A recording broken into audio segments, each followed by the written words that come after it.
Corinne Naden and illustrated by Don Tate. And actually, it's a book based on. Are you familiar with this astronaut? Have you heard of Ron McNair? You haven't heard of him? Okay, so we'll read about it and then I'll read all about him, okay? It's a really nice book. You will enjoy it. So I thank you. You're up early this morning. Ron, what's the big rush? Asked Mrs. McNair. Come and have your breakfast. I made some oatmeal. I have to go, Mama, said Ron, tying his sneakers. I have something to do this morning. You always have something to do, said his mother with a smile. Just be home by lunchtime. Sounds like you. You always have something to do this morning. Ron was 9 years old. That morning he left his house with a plan. He'd been thinking about it for a long time. It was a beautiful South Carolina summer day, and Ron looked up at the blue sky. Someday, he thought, he would be up there, flying a plane. He wanted to be a pilot when he grew up. But today, Ron had something else on his mind, something very important.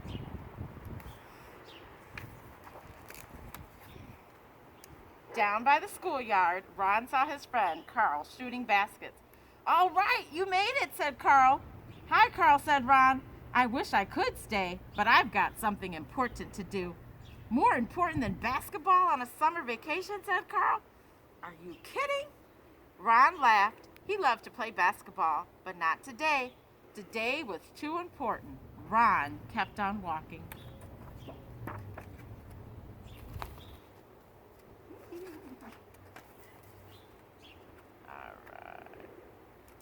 Turn the page, we could keep reading. Here we go. When Ron got to the Lake City Public Library, he stopped. This was it. He was hot from walking so fast, and he was nervous too. He took a deep breath, lifted his head high, and went inside. Mrs. Scott was busy getting ready for all the people who would be using the library today. As the head librarian, she had to make sure that everything was neat and orderly. Mrs. Scott looked up to welcome her first visitor of the day. She smiled as Ron walked in. He was her best customer.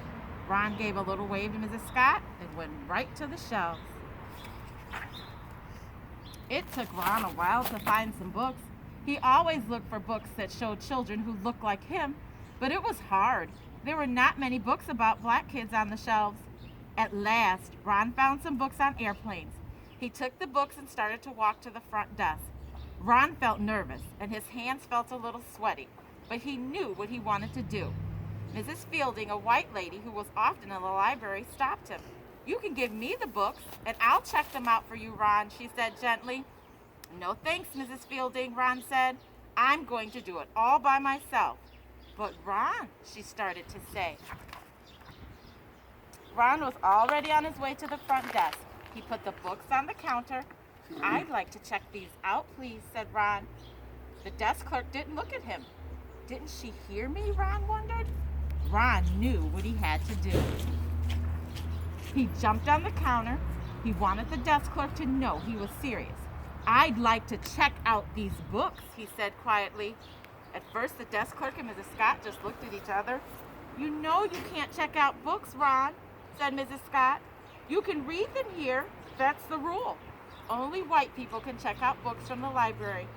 Ron looked at Mrs. Scott and the desk clerk politely, but he would not budge.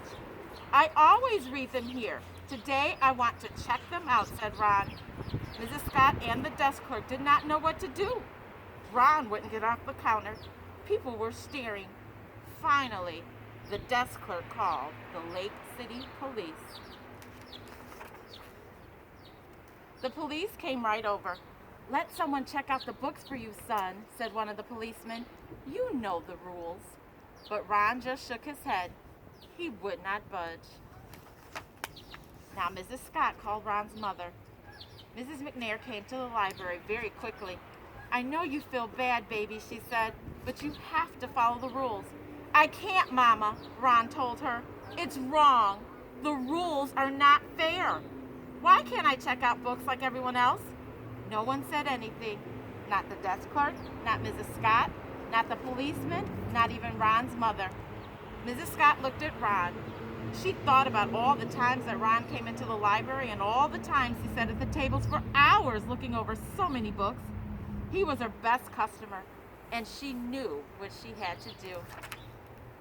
Mrs. Scott walked back into her office and started writing. Ron was wondering what was she doing.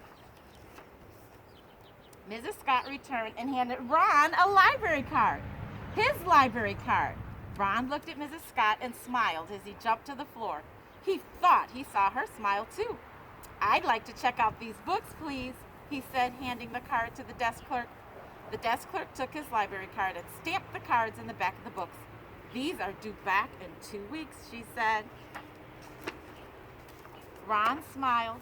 "Thank you," he said. He tucked the books under his arm and took his mother's hand. Together they walked home. Ron couldn't wait to get to his room and open to page 1. That's like the exact plane that was in the air.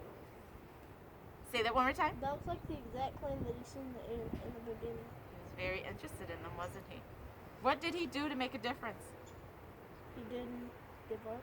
He didn't give up. And what did he do? From what he did, what is able to happen for all children now in that library? They all have equal rights. They have equal rights to check out books and take them home.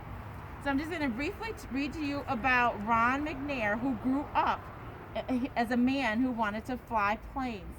They remember him every time they walk into the library at 234 Main Street.